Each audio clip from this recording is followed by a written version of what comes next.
সুপ্রিয় বন্ধুরা, আসসালামু আলাইকুম। আশা করি সকালে অনেক ভালো আছেন। আপনাদের সাথে ইরান এবং আমেরিকা ইসরায়েলের যে যুদ্ধ চলমান আছে সেটি নিয়ে কিছু আলোচনা করব এবং কিছু ইন্টারেস্টিং ব্যাপার বা ভবিষ্যতে কিছু শঙ্কার ব্যাপার নিয়েও আপনাদের সাথে আলোচনা করা প্রয়োজন। তো যারা নির্ভরযোগ্য তথ্য চাচ্ছেন বা আসলে কি হচ্ছে বা কি হতে যাচ্ছে সেটি সম্পর্কে জানতে চাচ্ছেন, তারা আমার এই আলোচনাটি শুনতে পারেন। প্রথমত আপনারা জানেন যে যুদ্ধ শুরু হওয়ার সাথে সাথেই ইরান মোটামুটি হরমুজ প্রণালী সেটি বন্ধ করে দিয়েছে বা তাদের একক নিয়ন্ত্রণে নিয়ে নিয়েছে। এবং এই একক নিয়ন্ত্রণে নিয়ে নেওয়ার ফলে যেটি হয়েছে সেটি হচ্ছে পৃথিবীর বিভিন্ন দেশ যারা মূলত মিডল ইস্টের তেলের উপরে নির্ভরশীল, সেটি পৃথিবীর অধিকাংশ দেশই বটে, তারা এখন ইরানের সাথে সমঝোতা করে ইউয়ানের মাধ্যমে অথবা ক্রিপ্টোকারেন্সির মাধ্যমে হরমুজ প্রণালীর যে টোল সেটি পরিশোধ করে তারপরে তাদের যে তেলের জাহাজ সেটি তাদেরকে ছাড়াতে হচ্ছে। এবং পৃথিবীর 4 থেকে 5টি দেশ আছে যাদের আসলে ওই টোলটি দেওয়া লাগছে না, তার ভিতরে বাংলাদেশ একটি অন্যতম দেশ। তো এই হরমুজ প্রণালী বন্ধ হয়ে যাওয়ার সাথে সাথে যেটি হয়েছে যে আমেরিকার তেলের বাজারের উপরে এতদিন যে একক একটি নিয়ন্ত্রণ ছিল, যদিও বা তেলের খনিগুলো তাদের ছিল না বা তাদের দেশে না হওয়াও সত্ত্বেও তারা কিন্তু এই তেলের খনিগুলোর উপরে নিয়ন্ত্রণ পূর্ণাঙ্গভাবে তাদের যে হস্তক্ষেপ নিয়ন্ত্রণ সেটি কিন্তু তারা করতে সক্ষম হয়েছিল। তার কিছু কারণ আছে যে মধ্যপ্রাচ্যের কিছু কিছু দেশ বা মধ্যপ্রাচ্যের ইরান বাদে সবগুলো দেশই কিন্তু তাদের দাবি মেনে নিতে এক প্রকার বাধ্য ছিল। এবং আমরা দেখতে পেয়েছি যে যুদ্ধের প্রায় 1 মাস সময় অতিক্রান্ত করছে এবং এই 1 মাসের মাথায় এসে এতদিন যেটি হয়নি, আমেরিকা এতদিন অবাধে ইরানের বিভিন্ন ভূখণ্ডের বিভিন্ন স্থাপনায় বিমান হামলা চালিয়েছে। কিন্তু সম্প্রতি আমরা লক্ষ্য করছি যে ইরানের যে প্রতিরক্ষা বাহিনী বা IRGC তারা কিন্তু আমেরিকার যে উচ্চমানের, তারা দাবি করে থাকে যে পৃথিবীর সবথেকে উচ্চমানের বিমান, এবং সেই বিমানগুলোতে তারা সরাসরি আঘাত আনতে সক্ষম হয়েছে। এবং গতকাল সর্বপ্রথম একটি F-35, যেটিতে বলা হয় যে পৃথিবীর সবচেয়ে উন্নত মানের যুদ্ধ বিমান, সেই F-35 ফেলে দিতে সক্ষম হয় ইরানের যে প্রতিরোধ যোদ্ধা তারা। তো যখন সেই বিমানটি ফলস করে তখন সেই বিমানের দুটি পাইলট তারাও বাধ্য হয়ে প্যারাশুটের মাধ্যমে ইরানে ল্যান্ডিং করতে হয়। তো একটি পাইলট সে কোনোভাবে তাদের যে নিয়ন্ত্রণ আমেরিকার সেই নিয়ন্ত্রণে যেতে পারলেও আরেকটি পাইলটকে কোনোভাবেই ট্রেস করতে পারছিল না বা এখন পর্যন্ত পারেনি আমেরিকা। তো ইরান চেয়েছে যে তাদের মাটিতে হামলা করতে আসা যে পাইলটটি এখন পর্যন্ত নিখোঁজ সেই পাইলটটিকে যে কোনোভাবেই গ্রেপ্তার করতে, এবং আমেরিকা চেয়েছে যে পাইলট যেন জীবিত কোনোভাবেই ইরানের হাতে না পড়ে, কারণ যদি ইরানের হাতে পাইলট পড়ে তাহলে পরবর্তীতে এই পাইলটকে সামনে রেখে ইরান একটি ব্যাপক দর কষাকষি করবে এবং আমেরিকাকে একটি চাপে ফেলে বিভিন্ন কিছু আদায় করে নিতে বাধ্য হবে বা আমেরিকা বাধ্য হবে চাপে পড়ে। তো তাকে উদ্ধার করার জন্য আমেরিকা আবারও একটি অপারেশন পরিচালনা করে। সেখানে অপারেশনে যে আমেরিকা পুনরায় একটি F-15 এবং একটি ব্ল্যাক হক হেলিকপ্টার হারায়, অর্থাৎ ইরানের প্রতিরোধ যোদ্ধারা আবারও একটি বিমান এবং একটি হেলিকপ্টার ফেলে দিতে পারে। যদিও বা হেলিকপ্টারটি শেষ পর্যন্ত যে তাদের যে ঘাঁটি সেই ঘাঁটিতে নামতে পেরেছে কিন্তু ব্যাপক ক্ষতিগ্রস্ত হয়েছে, কিন্তু বিমানটিও আর যেতে পারেনি, বিমানটি ইরানের মাটিতেই আছড়ে পড়ে। এবং সেই বিমানটিকে উদ্ধার করতে যে পরবর্তীতে আজ সকালবেলা আরও একটি বিমান হারিয়েছে, অর্থাৎ একটি বিমান বা একটি বিমানের পাইলটকে উদ্ধার করতে যে ঘটনাচক্রে আমেরিকা সর্বমোট তাদের ড্রোন এবং বিমান দিয়ে হেলিকপ্টার দিয়ে 6টি আকাশযান হারিয়েছে। এবং একটি ইন্টারেস্টিং ঘটনা গতকাল ঘটে গেছে, সেটি হচ্ছে ইরান বিষয়ে।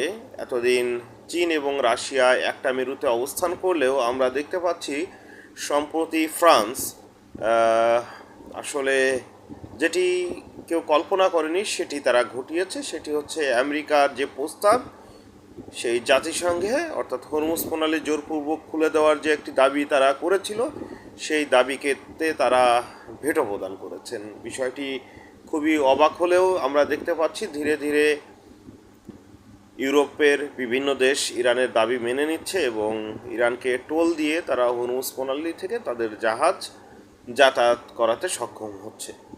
এবং এটি যদি স্থায়ী হয়ে থাকে তবে আপনি ধরে রাখতে পারেন যে ডলারের যে মান বা ডলারের যে একক মুদ্রা হিসাবে ডলারের যে চাহিদা, সেটি অল্প কিছুদিনের ভিতরেই আর থাকছে না। এবং এটি আসলে অনুমান করে বলা যাচ্ছে যে যুদ্ধ যত দীর্ঘ হবে এবং হরমুজ প্রণালী যদি ইরানের নিয়ন্ত্রণে যতদিন থাকবে ততদিন পর্যন্ত মোটামুটি আপনি এটি ধরে রাখতে পারেন যে একটু একটু করে আমেরিকা আসলে পতনের দিকে এগোচ্ছে।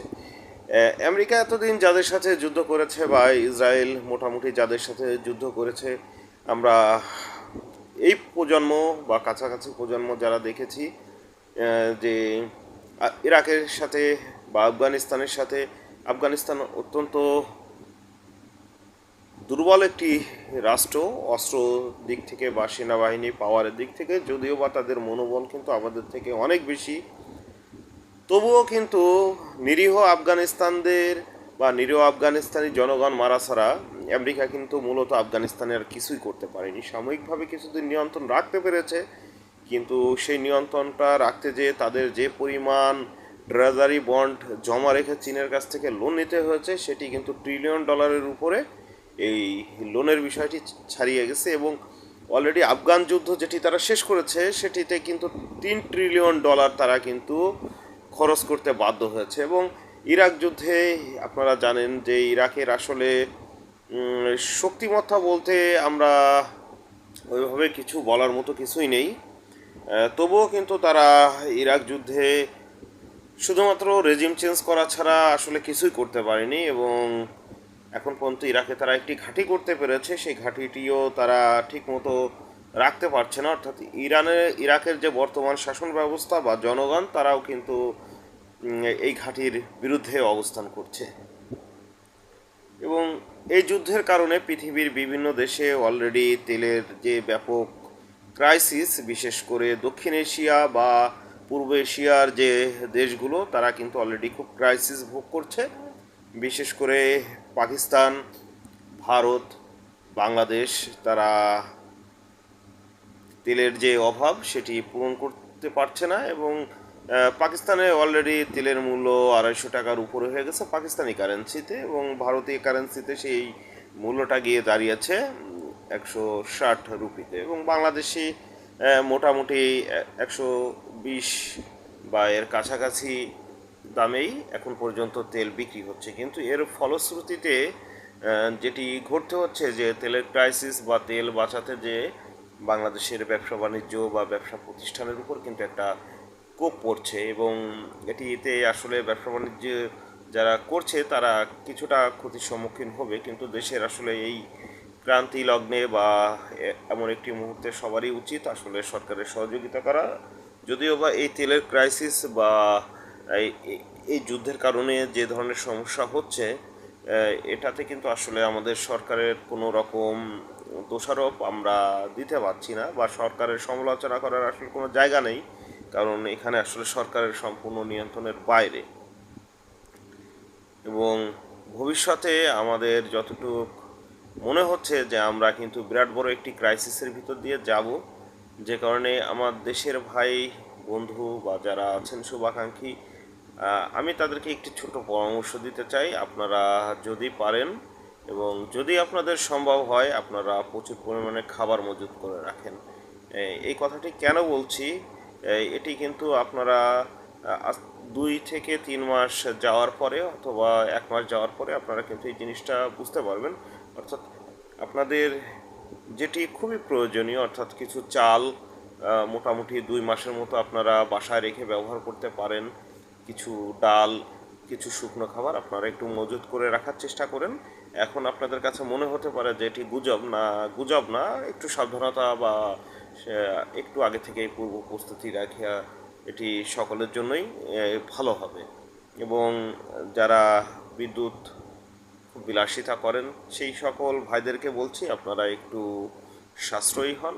আপনার কাছে হয়তো বা অর্থ আছে বিদ্যুৎ পোড়ানোর মতো, কিন্তু এই বিদ্যুৎটা পোড়ানোর কারণে আরেকজন বা অন্য এলাকার কোনো একটি ব্যক্তি যে বিদ্যুৎ ব্যবস্থা থেকে বঞ্চিত হচ্ছে, হয়তো বা দেখা যাচ্ছে আপনার থেকে তার কিন্তু ইমার্জেন্সি বিদ্যুৎটা ওই সময় প্রয়োজন ছিল। তো যুদ্ধর যে অবস্থা সেটি আসলে এই মুহূর্তে এসে কোন দিকে যাবে এটি কোনো অনুমান করা যাচ্ছে না, তবে এইটুকু অনুমান করা যাচ্ছে যে যুদ্ধ যদি দীর্ঘায়িত হয় আপনারা পৃথিবীতে একটি নতুন শাসন ব্যবস্থা দেখতে পারবেন। এবং পৃথিবীর যে একক আধিপত্য আমেরিকার সেটি হয়তো বা আর থাকবে না। তবে যুদ্ধ এখনও যদি 60 থেকে 90 দিন চলে, আপনি মোটামুটি ধরে রাখতে পারেন যে আমেরিকার যে পৃথিবীব্যাপী যে একটা মোড়লগিরি বা তাদের যে একটা দাপট, এই দাপটটি আর থাকবে না। এখন অনেকেই আমার কথা অপছন্দ হতে পারে, কিন্তু আসলে সার্বিক বিবেচনা বা সব দিক আপনি যদি ভালো করে লক্ষ্য করেন এবং আপনি যদি একটার পর একটা বিষয়গুলো পুঙ্খানুপুঙ্খভাবে মেলাতে থাকেন, তাহলে আমি মনে করি আমি যেটি দেখতে পাচ্ছি সেটি আপনিও দেখতে পারবেন। তো বন্ধুরা, ইরান যুদ্ধ, বাংলাদেশের তেল, তো সব কিছু নিয়েই মোটামুটি আপনাদের সামনে ছোটোখাটো একটা লেকচারই দিয়ে ফেললাম। তো আসলে লেকচার হিসাবে নিয়েন না, আমার মনে হলো যে আপনাদের সাথে বিষয়টি নিয়ে একটু আলোচনা করা প্রয়োজন। তো ভালো থাকবেন সবাই, দেখা হবে আগামীতে নতুন কোনো বিষয় নিয়ে আপনাদের সাথে আলোচনা করব। আজ এই পর্যন্তই, সবাই আমার জন্য দোয়া করবেন।